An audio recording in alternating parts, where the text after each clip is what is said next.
slobodnej spoločnosti, kde sa ľudia budú hodnotiť nie podľa toho, kto je komu kamarát, kde nebude klientelizmus, kde nebude rodinkárstvo, boli idei o spoločnosti, kde ľudia budú hodnotení podľa toho, čo dokážu, podľa svojich vedomostí a schopností. V tej dobe, v 89. bol reálny socializmus. Dovolím si porovnať aj minulosť, aj prítomnosť. Ten minulý režim mal veľa negatív. Nebola sloboda prejavu, nebola sloboda pohybu, boli uzavreté hranice, kto chcel cestovať, potreboval hromadu povolení, ale boli sociálne istoty, boli kvalitné lacné potraviny, bolo školstvo, bolo vzdelanie. Bežným ľuďom sa žilo výrazne lepšie, než sa bežným ľuďom žije teraz. Či si to priznáme, či nie, je to tak.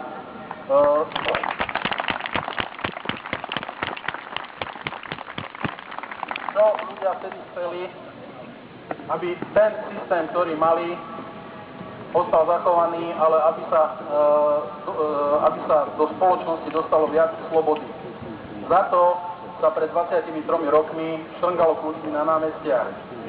Po 23 rokoch tu máme čo? Povedzme si to otvorene. Máme tu naozaj opäť to, čo bolo pred 23 rokmi, len v horšej forme. Máme tu zase vládu strán, kde rozhodujú o všetkom politickí nominanti, kde človek, ktorý nemá nejaké politické konekcie a politických kamarátov, tak má mizivú šancu sa uplatniť. Dostali sme sa do doby, keď všetko kontroluje Európska únia. Povedzme si otvorene, kedy bolo Slovensko súčasťou Československa a boli sme v RVHP. To bola Rada pre vzájomnú hospodársku pomoc, ktorú vytvoril Sovietsky zväz. Bolo to niečo podobné, ako je teraz Európska únia, lenže ani v tej dobe, v dobe najväčšej totality si Moskva nedovolila nejakým spôsobom kontrolovať a zasahovať do rozpočtu treba Československa. Teraz sme sa dostali do situácie, keď pri prístupových rokovaniach na vstup do Európskej únie naši predstavitelia museli súhlasiť s tým, že boli zrušené staré československé normy na kvalitu potravín, ktoré boli veľmi prísne, ktoré boli tak prísne, že keďže doteraz máme staré československé normy na kvalitu potravín, tak u nás sa predáva možno, že 5% z tých potravín, ktoré sa predávajú. Výsledok je taký, že tieto normy boli zrušené a vozí sa sem hromada potravín s nízkou kvalitou, ktoré by sa na západe napríklad vôbec nemohli predávať. Všetkých nás trápi nezamestnanosť. Nezamestnanosť na Slovensku je veľká, ale keď si pozrieme, že v poľnohospodárstve sa zrušilo nejakých 200 000 pracovných miest, výsledok je taký, že my si zrušíme pracovné miesta v poľnohospodárstve, my si rozbijeme to, čo funguje, roľnícke družstvá, aby sa mohli do západu sem voziť potraviny. Povedzme si otvorene, západ nás nepotreboval pre nič iné, len ako ďalšie odbytisko svojich tovarov, ktoré produkoval ich priemysel, ktorý už nemal kde tieto svoje výrobky predávať. Na to sme im boli dobrí. Pred 20 rokmi sme boli plní nejakých ilúzií.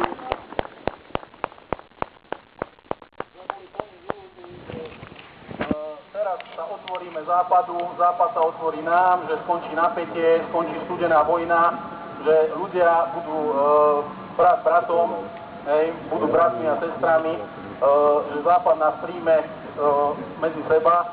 Bohužiaľ, po 23 rokoch vidíme naozaj diktát Bruselu, vidíme kvóty, ktoré zabili našich poľnohospodárov, vidíme kvóty, ktoré zabili naše cukrovary. Na Slovensku sa prakticky žiadne potraviny nevyrábajú. Ešte Palma v Bratislave, v podstate, ktorá bola vlajková loď slovenského potravinárstva, že vyrábala kvalitné oleje, tak možno viete, možno neviete, teraz funguje naozaj len ako palička. Vozia olej z Maďarska, z Rakúska, tam ho prebalujú a predávajú ako slovenský produkt. Do takéhoto štádia sme sa dostali. v podstate idei pred 23 rokmi boli nejaké úplne iné. Čiže ak sa chceme z tohto marazmu dostať von, tak naozaj cesta z môjho pohľadu, nemusí nikto so mnou súhlasiť, je vrátiť sa späť k svojej vlastnej mene, aby sme si mohli kontrolovať svoju ekonomiku, aby sme si nemuseli požičiavať papieriky, ktoré nakladia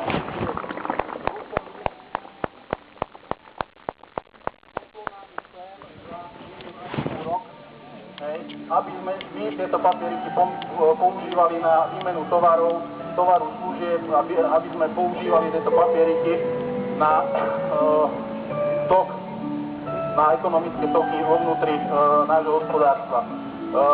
Tak ako bolo už predo mnou povedané, v tejto dobe prebehli cez médiá informácie, že západné banky sťahujú z východnej Európy ťažké miliardy peňazí na podporu ako svojich ekonomík. Ľudia, každý z nás si uloží do banky nejaké peniaze a očakáva, že sú tam v bezpečí. Situácia je teraz taká, že západné banky sťahujú hotovosť z našich bank a keď teraz v piatok sme boli vyberať z banky 80 000 eur, tak banková úradníčka nám na drzovku ako dala otázku, že a dôvod výberu tých peňazí. Hej, a vrajím, že však ako nehnevajte sa na mňa, ako to sú naše peniaze, čo vás zaujíma, na čo my ideme vybrať z banky peniaze. No lebo inak mi to vedúci nepodpíše. Kde sme sa dostali? Hej, to je jedna vec. Ďalšia vec, zdravotníctvo, školstvo, všetko to boli veci, ktoré v 89. fungovali. To v 89. roku, vrajím, ja som mal 18-19 rokov, ale čo si pamätám, tak so zdravotníctvom neboli také problémy, aké sú teraz. So školstvom neboli také problémy, aké sú teraz. Boli prostriedky na nejakú mimoškolskú činnosť mládeže. Hej. Fungoval zväzárm. Ja som v 80. rokoch lietal vo zväzárme na vetroňoch. Vtedy to bolo bezplatne. Teraz, ak si chcete ísť zalietať, tak len na komerčnej báze zaplatíte nejakých 50 euráčov na hodinu a to ste ešte radi, že ste dostali dobrú cenu. Hej. Nie sú peniaze u nás na nič, ale sú peniaze na to, aby sme ich poslali do Eurovalu. Sú peniaze na to, hej, aby sme zachraňovali nejaké nemecké, francúzske banky. Sú peniaze na to, aby sme zachraňovali Grékov. Pýtam sa, kto zachráni nás.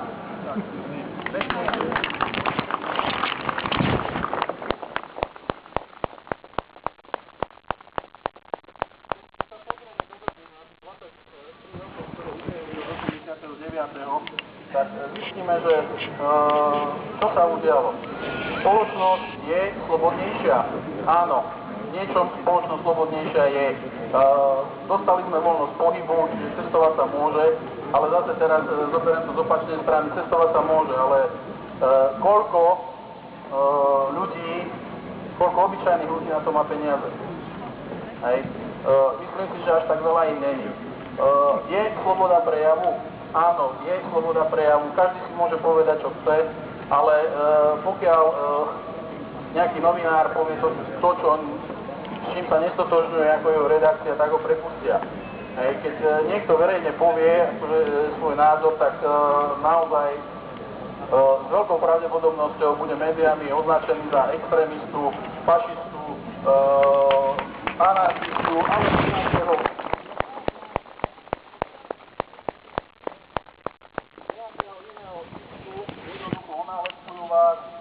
a budú vás cez médiá proste akože spoločensky znemožňovať.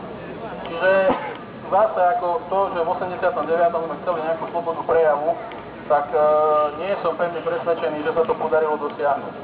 Hej. A inak, čo sa podarilo? V podstate celá slovenská ekonomika patrí zahraničiu. Keď si zoberieme, tak na Slovensku ako nejakých pôvodných slovenských výrobkov je 0,0 nič. Ja môžem povedať za seba, že možno, že predstavujem 1% slovenských podnikateľov, ktorí na Slovensku niečo ešte vyrábajú.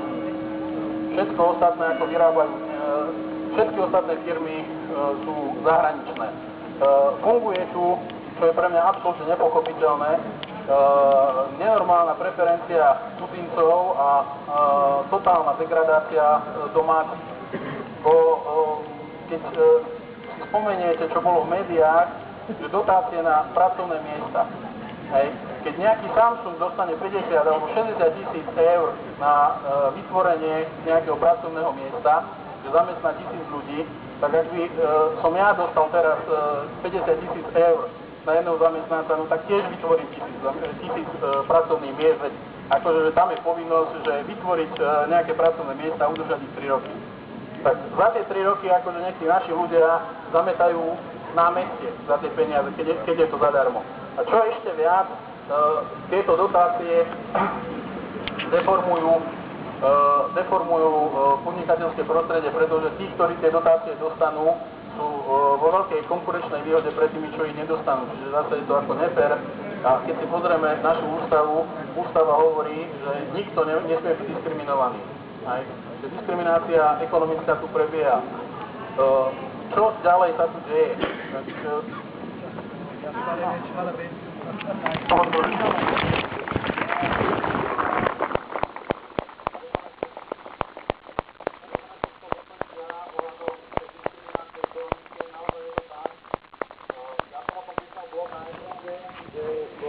Písané vlastne všetky tie stimuly daňové, ktoré dostali títo zahraniční investori, ktorí dávajú ľuďom okolo 500 eur mzdu, je to po výške 121 miliónov eur. Tak ma to rozšerstilo, lebo ja som tiež takisto proti stimulom, lebo to deformuje trh, ale naša vláda sa oháňala s tým, že vytvoria sa pracovné miesta, nebude sa prepúšťať, tak za týmto účelom som asi pred mesiacom zriadil dotazník pre malé a stredné firmy, pre malých a stredných podnikateľov, aby sa prihlásili a dali tam jedného zamestnaného, 2 neprepustí. A takto, keď sa ich nazbiera 100, možno 1000, tak možno, že to bude o mnoho viacej novovytvorení alebo udržaných pracovných miest, ako vláda štedro zadotovala tieto zahraničné spoločnosti.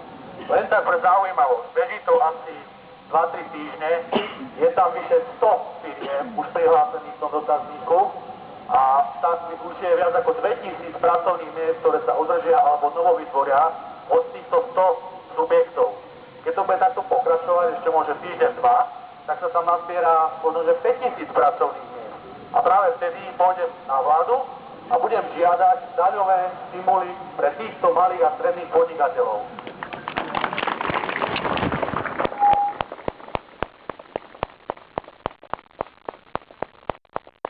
Je to na e-trende, a keď si dostanete ten dotazník nájsť, tak poďte na moju stránku huran.sk. A ešte som chcel povedať, že to budú zase ja.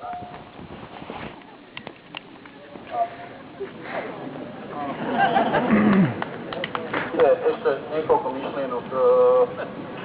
My Slováci v histórie, keď sa pozrieme späť nejakých 1000 rokov, 2000 rokov dozadu, máme povedať, že vieme pracovať. Slovania boli veľmi dobrí bojovníci, boli veľmi dobrí remeselníci. A jediná naša nevýhoda bola, že Slováci boli prílišní individualisti a nevedeli sa zjednotiť. To bol dôvod, prečo nás pred 1000 rokmi pokorili maďarské kmene, ktoré v tej dobe neboli na takej technologickej úrovni, neboli ani takí dobrí bojovníci, ale vedeli sa zjednotiť. Čiže za 1000 rokov potom, keď sme boli pod uhorskou ríšou, tak nejakým spôsobom nás vyšľachtili na ľudí, ktorí sú tvárni, ktorí sú, by som povedal, pokorní, ktorí sú skromní. Naše staré mamy nám stúkali do hlav také porekadlá, že nehať, čo ťa nepáli, múdrejší ustúpi. A ja bol som tiež učený v takomto duchu, ale teraz si uvedomujem, že to porekadlo múdrejší ustúpi bohužiaľ bolo účinné v časoch, keď bola naozaj ťažká maďarizácia a kto vystrčil hlavu, tak po nej dostal. toto porekadlo nejaké, alebo ľudové príslovie vzniklo, alebo ľudová poučka, ale teraz ja by som toto ľudové príslovie porekadlo trošku zvrtol. Ako vravíme, že múdrejší ustúpi. Lenže pokiaľ múdrejší ustúpi, tak všade vyťazia potom hlupáci. Hej.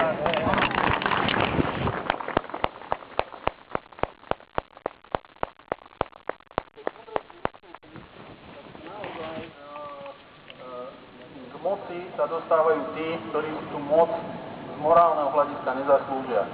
A ustupovať sa nedá do nekonečna. Čiže naozaj situácia je taká, že skúsme zobrať ponaučenie z minulosti. Naozaj tá nejaká povesť o Svätoplukovi a tých jeho prútoch z pohľadu histórie bola pravdivá, pretože tie Svätoplukové prúty predstavovali slovanské kmene, ktoré boli rozdrobené a len vďaka tomu sme boli porobení Maďarmi. Takže skúsme sa trošku zjednotiť. Ako veľmi by som chcel apelovať najmä na príslušníkov policajného zboru, ktorí sú tu na zamiešaní v civile, určite ich tu viac než demonstrantov, ako chlapci. Ako teraz ste svedkami, aké máte sociálne istoty. Ako páni ministri sa zahrali na dobrého a zlého policajta. Jeden pán minister vám navrhol, že vám zoberie len 19%, a druhý dobrý policajt, pán minister, povedal, zachránil som vás a zoberieme vám len 10%. Hej. Takže prosím vás, ako policajti, ktorí ste tu, tak skúste sa zamyslieť nad tým, že kam toto speje. Skúste si prečítať Ústavu Slovenskej republiky, skúste si prečítať trestný zákon Slovenskej republiky. Pretože podľa môjho skromného názoru, si pozrieme trestný zákon, tak je tam taký paragraf, ako že vlastní zrada. Že kto vykonáva činnosť, vďaka ktorej Slovenská republika utrpí nejakú újmu, dopúšťa sa trestného činu vlastní zrady. Skúste porozmýšľať, že či nedošlo k naplneniu skutkovej podstaty niektorými ľuďmi, ktorí boli vo vládach od 89. roku.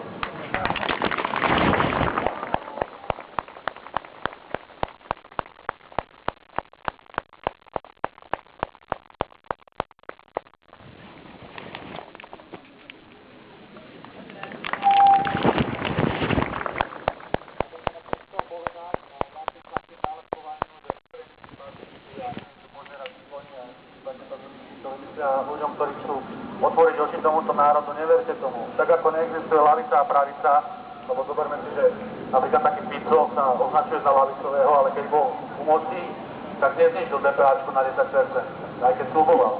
Takže to nie je lavica. A keď prišla pravica, tak s tým slubovali, že nebudú zvyšovať dane a zvýšili. To značí len jedno, že sa snažia proste ľudí rozdeliť na lavicových, pravicových, aby sa proste nejakým spôsobom rozbili a oni sa potom hrali na dobrých, že my sme tí a tí. Ale to takto nefunguje. Existujú len rozhodnutia rozumné a správne. A neexistujú proste takéto ľavé práve. To sú nezmysly.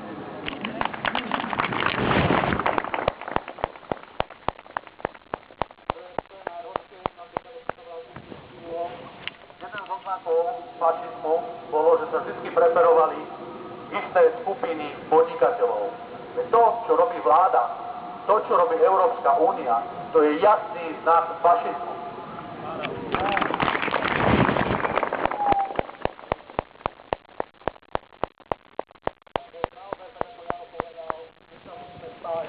Aj keď sa nezhodneme vo všetkých bodoch, najmä tomu dvoch desiatich, a keď sa zhodneme aspoň v tých 8, tak musíme komunikovať, tolerovať si tie názory aj iné, a keď budeme vedieť si to tolerovať, a vedieť si proste aj uznať, že keď sa rozhodne nejaká väčšina a akceptovať to, tak jednoducho tak sa postaví konečne demokracia, aká má byť.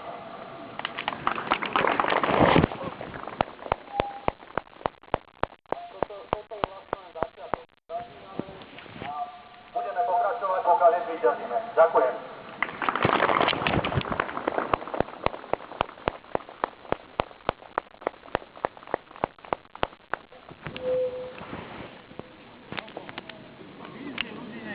Niečo nech povedia, my tam je tu dobre 11, 100, 150, akože určite niekto